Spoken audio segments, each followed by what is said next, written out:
Hey, what's up? This is Ricardo at Parts People, and in this video, we'll outline the steps for completing a part replacement on your Dell PC. Visit our website and use this coupon for a 5% off discount.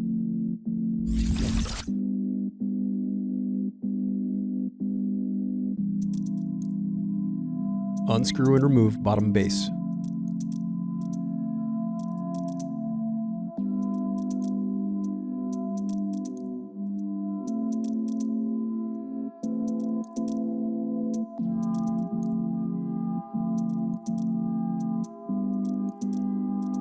Now unscrew and disconnect battery.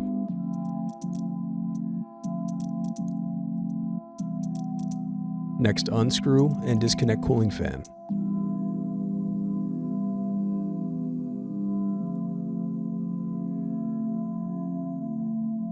Thanks for watching. Don't forget to like and subscribe if you enjoyed this video. And if you need more, check out this playlist to watch other tutorials for your laptop.